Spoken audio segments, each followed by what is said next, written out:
동방청룡 28수. 저번 시간에 이렇게 각 항 저수에 대해서 제가 강의를 했고요.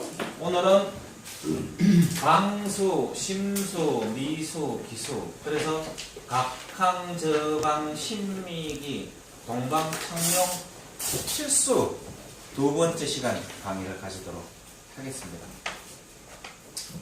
제가 본 강의를 하기 전에 놀라운 북두 칠성의 빛이라고 하는 기사를 제가 소개시켜 드린다고 제가 저번에 설명을 드렸습니다. 그래서 오늘은 먼저 이 기사를 조금 소개를 하고 그 다음에 본 강의를 시작하도록 하겠습니다. 우주의 중심인 우주의 삼원, 그 자미원 별자리는 북극성의 마고 삼신 할머니가 그치 않는 궁궐이라고 제가 그렇게 말씀드렸습니다. 이 북극성을 중심으로 북두 칠성이 우주를 하루에 한 번씩 자척으로 운행시키는 힘의 실체, 비서실장이라고 말씀드렸습니다. 그래서 북두 칠성을 이용한 북극성 찾는 방법을 제가 설명을 드렸죠. 항상 북두 칠성의 머리별 두 개는 북극성을 가리키고 있다 그래서 지극성이라 그래서 요 머리별 거리의 5배 닿는 곳에 가면은 북극성이 보인다고 얘기를 했습니다.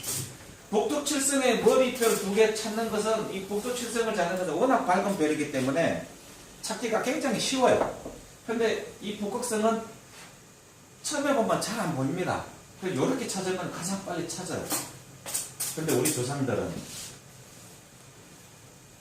왜인지는 모르겠지만 태양으로부터 7분의 1의 빛을 받고 나머지 7분의 2는 북극성으로 받지만 나머지 7분의 4는 북두 칠성으로 받는다고 알고 있었어요. 이 북두 칠성을 얼뚱이라고도 얘기를 합니다. 그래서 제가 안정근 의사도 말씀드리고 했지만 안정근 의사 몸에 성렬이 북두 칠성 성렬이 있거든요. 그래서 북두 칠성에 이어서 태어난 자식이다 그래서 어렸을 때 아명을 어머니가 엄칙이라고 붙였어요. 그러니까 북두 칠성이 응답에서 태어난 아이다. 물론 저도 이 등판에 북두 칠성이 선명하게 찍혀 있다고 제가 말씀드렸죠. 왜 우리 조상들은 그렇게 믿었을까? 우리는 보면 태양이 지구에 있는 모든 사물을 길러내는 빛의 실체라고 얘기를 했지 않습니까? 그런데 우리 조상들은 생각이 달랐다는 거죠. 그런데 2014년도에 저에게는 충격적인 기사가 보도가 된 겁니다.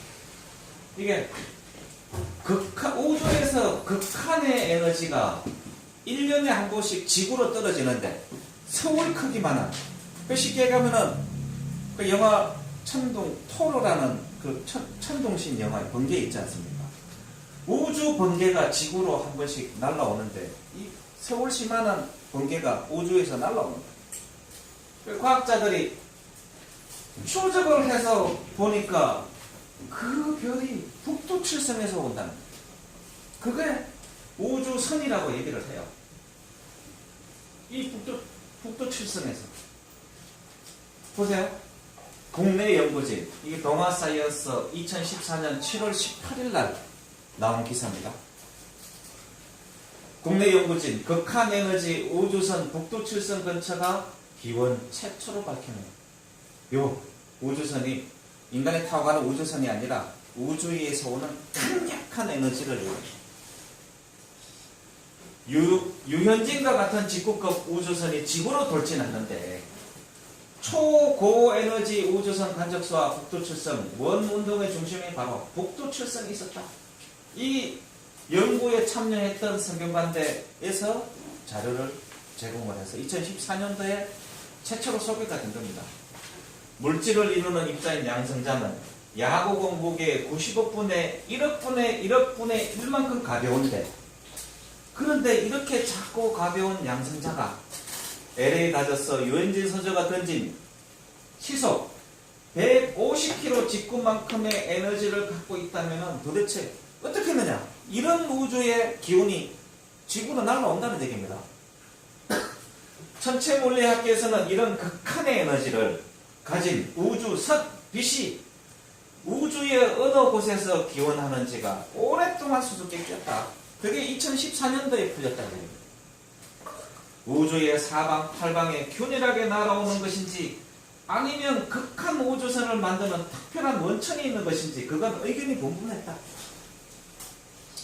한국과 미국, 일본, 러시아 등 국제공동연구팀은 극한 에너지 우주선 중 일부가 북두 칠성 근처에서 온다는 사실을 알아내고 미국 천체물리학 저널에서 8일자에 발표를 했다. 2014년도에. 극한 에너지가 북두 칠성에서 오더라. 고던 톰슨 미국 유타대 천체물리학 연구팀과 히로유키 사가와 일본 도쿄대 교수팀이 주도하고 국민선 성균관대 울산과기대 연세대 유아이대 한양대 등 한국 연구진이 6명이 참여했는데 붉은색 부분이 극한 에너지가 우주선이 나오는 곳으로 큰 검자리 북두 칠성 근처다.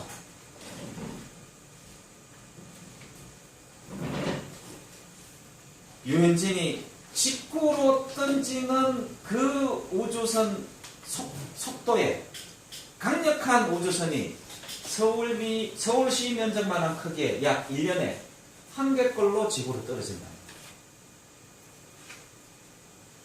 이런 위력적인 우주선이 날아오는데도 지구에 피해가 생기지 않는 까닭은 우주선이 지구 대기권과 충돌하면서 대부분 가벼운 입자로 바뀌어 위력이 분산되기 때문이라는 거죠.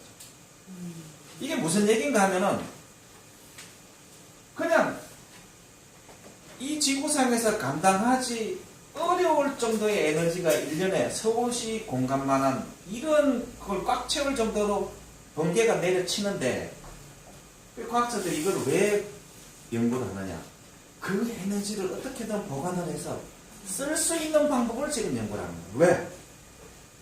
지구인들이 상상할 수 없는 어마어마한 에너지가 1년에 한 번씩 선물로 온다는 얘기예요. 그걸 가두면은 무슨 얘기냐? 다른 에너지원이 없이 그걸 뽑아 쓸 수 있다는 얘기입니다. 근데 그걸 가두면 아마 생명 에너지가 줄어들 거예요. 그럴 수도 있죠.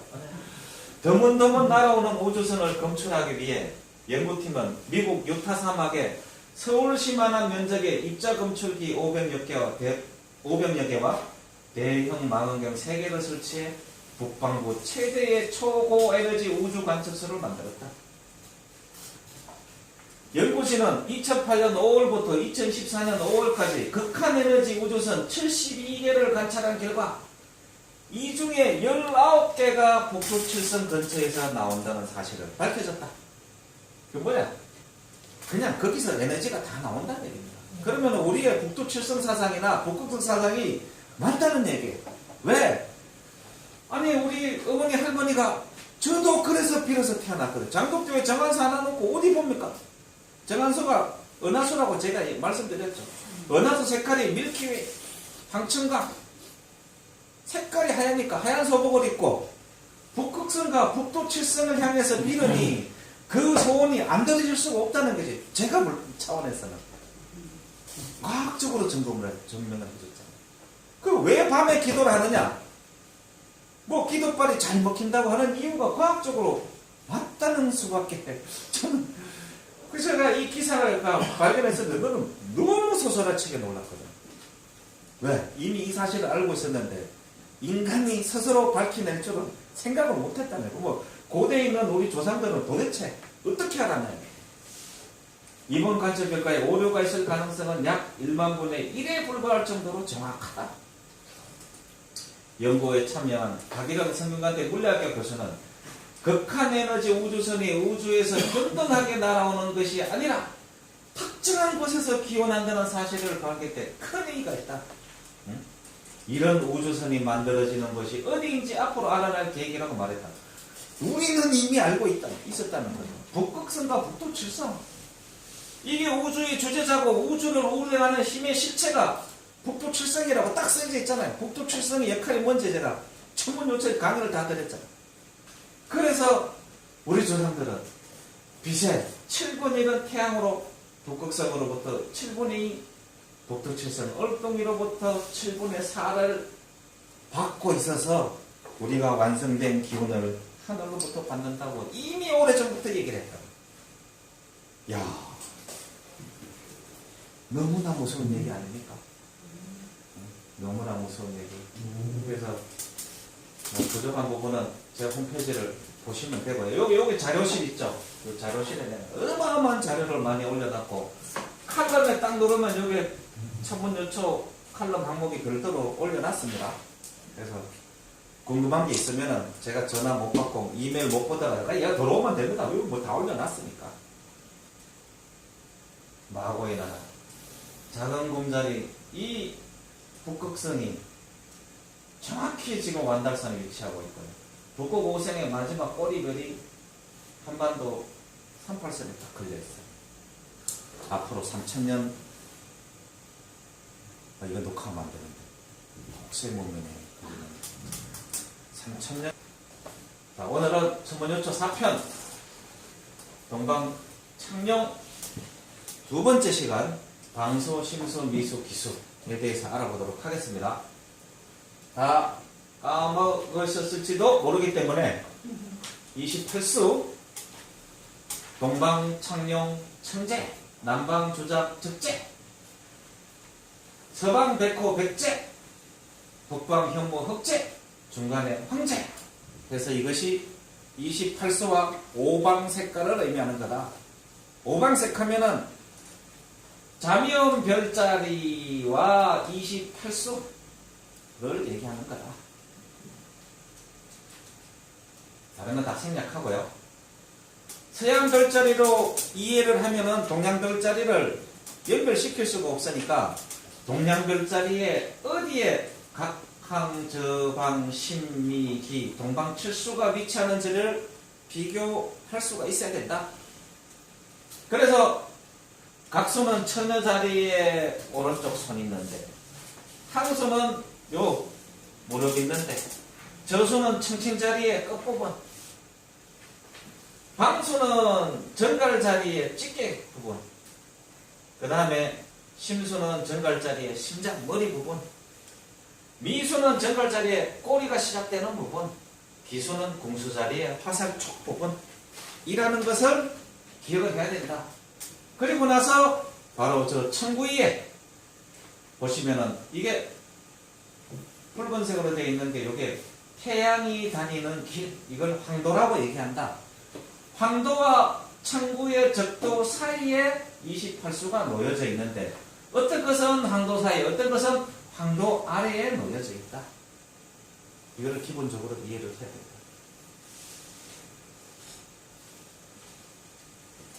그래서 오늘은 요 중에서 정갈자리에 찍혀 있는 방수, 앙타레스라고 하는 정갈자리 심장별, 심수,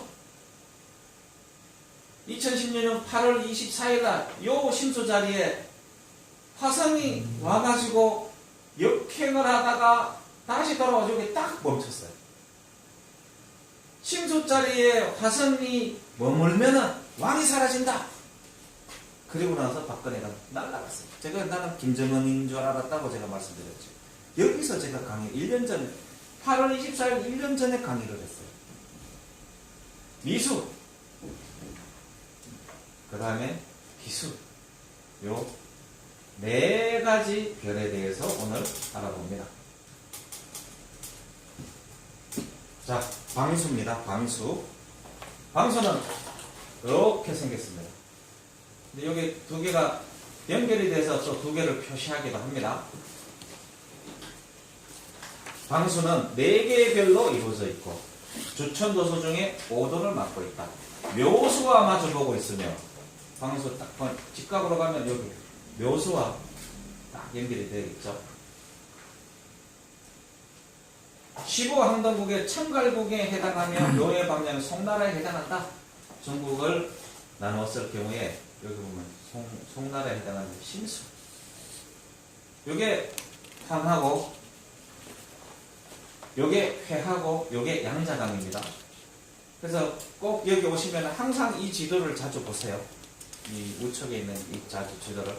요게 황하가 티벳 고원에서 발현해서 이렇게 여기를 오도로스라고 하죠. 예, 예. 그다음에 여기가 고비 사막, 타클라마카 사막. 그래서 황하가 왜 이 티벳에서 발현해 내려올 때는 맑은 물이에요. 근데 여기에 향토 고원을 지나면서 여기가 전부 다 그냥 고비 사막에서 날라온 이 먼지들이 쌓여가지고 쌓인 향토 고원이거든요. 그래서 여기서부터 그냥 흙탕물로 변해. 이렇게 와가지고 산동성으로 빠집니다. 옛날에는 이게 범람해가지고 황하가 일로 흘렀어요. 최근에 21세기 들어와서 이쪽으로, 20세기, 21세기 이쪽으로 물길이 바뀌었고요. 요 밑에 있는 요거를 회수라고 얘기합니다. 회수. 그 다음에 여기 양자강. 똑같이 이것도 티벳 고원에서 발현을 합니다.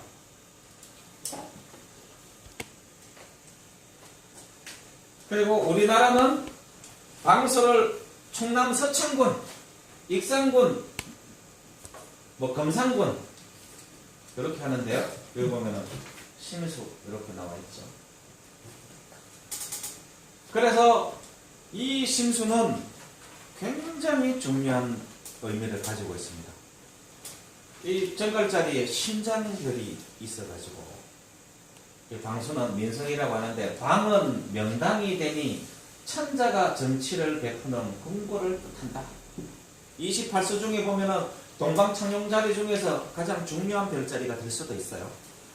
또한 사보가 되니 제일 아래에 있는 것이 상장이고 요게 상장이고 그 위에 있는 별이 차장이고 그 위에 있는 별이 차상이고 제일 위에 있는 별이 상상이 된다. 요 별 순서대로. 남쪽 밑에 있는 두 별은 임금의 자리고 북쪽 위에 있는 두 별은 부인의 자리다. 그래서 이렇게 군위, 부인위 이렇게 사호를 이렇게 설명을 하고 있습니다. 이 천사에 대해서는 이 뒤에서 다시 설명이 나옵니다. 방은 4개의 주홍색별로 이루어져 있다. 점치는 게 굉장히 복잡합니다. 그만큼 중요하다는 별이에요. 또한 사표가 되니 이 사표는 나라에서 사방의 바깥이라는 뜻으로 온 천하를 말한다. 그런 의미입니다. 방의 중간은 창구, 하늘의 큰 길 중에서도 큰 길로 황도, 태양이 지나가는 운행의 길이다. 쉽게 얘기하면 여기 첫 번째 별, 제일 아래 별, 두 번째 별, 세 번째 별, 제일 아래 별, 세 번째 별, 두 번째 별, 제일 윗별. 이렇게 해서 요게 중간에 두 번째, 세 번째 별 사이가 황도면서 대도고 태양이 다니는 길이 여기로 지나간다는 얘기입니다. 이렇게. 그 아래로는 양도고 그 위로는 엄도라고 얘기합니다. 근데 이게 7점이 어디로 가느냐에 따라서 별점이 다 달라서 그래서 이 심수는 굉장히 오묘합니다. 남쪽을 양도로 하고 7점이 이렇게 다니면 북쪽을 엄도라 한다. 7정이 천구를 따라 운행하면 천하가 평화롭게 되지만 요 중앙으로 정확히 다니면은 황도 제 길로 다니니까 별로 문제가 안 생긴다는 얘기입니다. 그런데 남쪽으로 치우쳐 양도를 따라 운행하면 여기로 안 가고 옮겨서 한 4척 정도 아래로 이렇게 움직이면은 가뭄으로 인한 피해와 이명이 손상되게 되고 인명인데 잘못 썼어요. 북쪽으로 치우쳐 엄도를 따라 운행하면 물난리와 병난이 일어나게 된다. 그래서 요 중앙으로 다니는 게 아주 정상적이고 양쪽에 따라서 안 좋은 이상 현상이 발생한다. 또한 천사라고 부르니 요 제가 자참, 자복, 우복, 우참이라고 이렇게 얘기를 해요. 임금이 행차를 주관하며 제일 아래에 있는 별은 자참이고 그 위의 별은 자복이며 그 위의 별은 우복이고 그 위의 별은 우참이다. 또한 천구라고도 하는데 열고 닫는 것을 주관하니 저축하고 잘 관리하는 시발점이 된다. 이렇게 설명이 되어 있어요.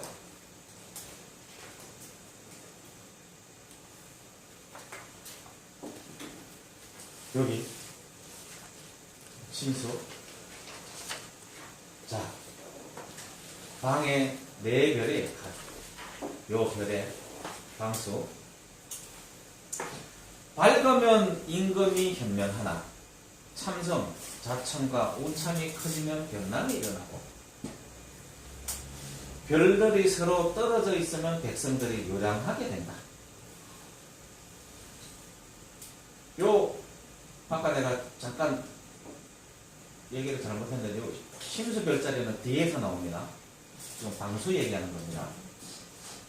입춘날 새벽에 방수가 오방에 중천하면 오방향에 농사에 상스러운 조짐이 되니 백곡이 다 숙성해서 잘 된다. 잘자가 빠졌네.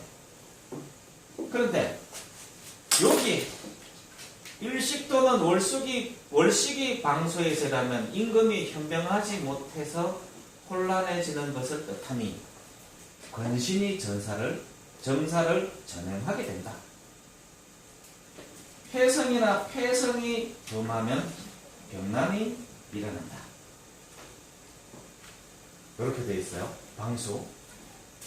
그리고 여기 보면 이렇게 별이 하나 위에 붙어 있죠. 이 금패라고 합니다. 금패는 관문의 자물쇠와 열쇠의 기능을 주관한다. 밝으면 길하고 어두우면 궁궐의 대문을 지키지 않아 혼란스럽게 한다. 금패는 한 개의 노란색 별로 방에 위에 있다. 그 다음에 여기 쓰여지지 않았지만 방에 붙어 있는 요 두 개 별을 설명합니다. 이거를 구금이라고 해요. 하늘의 열쇠와 자물쇠로 하늘의 중심을 열고 닫음을 주관한다. 임금이 효도를 하면 구금이 밝아진다고 얘기를 합니다. 구금이 방에 가까워지면 천하가 한마음이 되고 열쇠와 자물쇠가 멀어지면 천하가 불화하게 되며 임금이 후사가 끊기게 된다.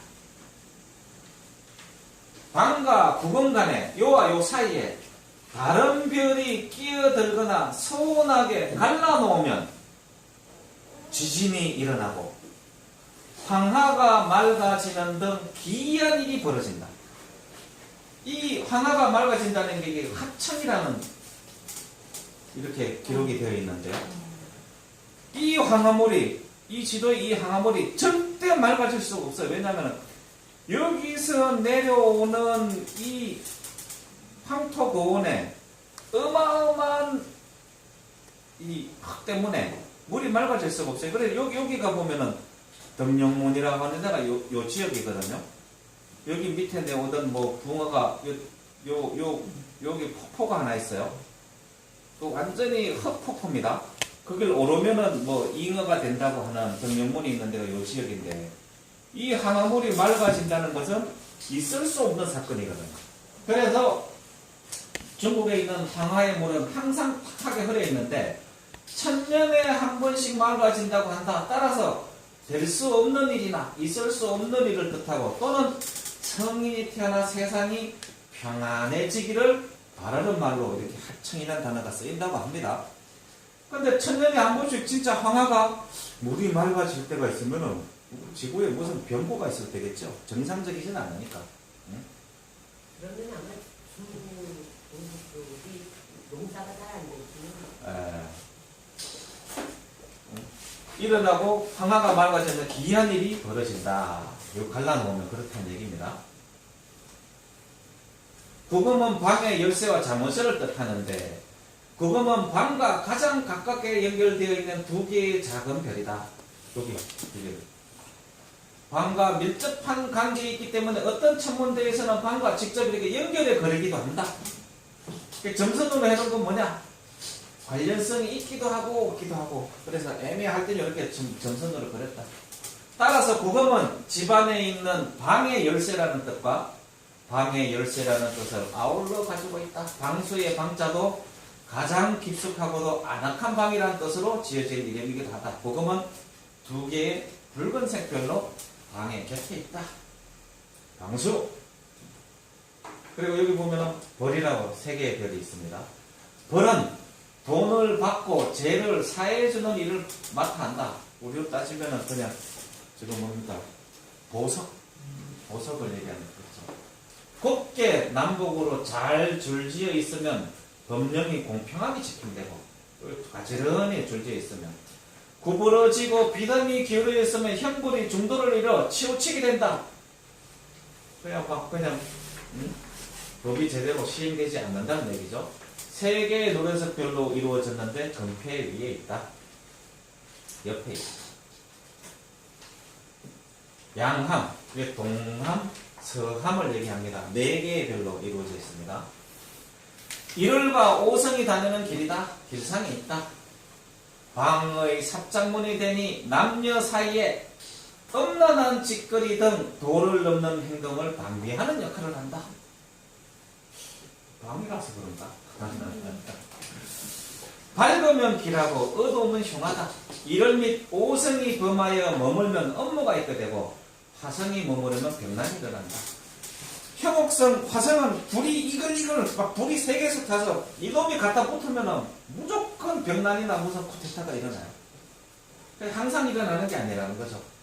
각기 4개의 별로 이루어진 동함과 서함은 벌을 사이에 끼고 양쪽으로 불려져 있다. 그 다음에 1. 1은 태양의 점수로 덕을 밝히는 일을 주관한다. 금성이나 화성이 범하여 머무르면 근심이 있게 된다. 1은 한 개의 짙은색 별로 이루어져 있는데 방의 아래에 있다. 이 1이라고 하는 이름을 쓰는 유일한 별이거든요. 태양의 얘 손자가 아닐까 뭐 이런 생각을 좀 가지고 있습니다. 근데 얘는 한 개의 오색 별로 되어 있는데 어떻게 저렇게 이글이글 타는 손주별을 태양계에다 갖다 박았는지는 잘 모르겠습니다. 방금 얘기는 근거가 없는 얘기니까 그냥 우스갯소리로 넘겨주세요. 종갓 2개 별로 되어 있죠. 천문요초에는 설명이 없어요. 다른 책에 보면 천자의 병을 살피는 의와 앞날을 예측하고 푸닥거리려 하는 무와 점을 만든다. 그리고 뭐 옛날로 보면은 선무, 임금을 대신해서 하늘의 천재를 지내는 모에 종사하던 모인들. 저는 이제 무당이라는 표현을 제가 잘 안 쓰고 그냥 모인이라고 제가 표현을 자주 쓰거든요. 종가는 2개의 누런색 별로 1의 아래에 있다. 그 다음에 심수. 심수는 조금 길어서 내용도 중요하고 하니까요. 약 한 10분 정도 쉬었다가 나머지 부다닥 하고 오늘 강의를 종료하도록 하겠습니다. 10분 하시겠습니다.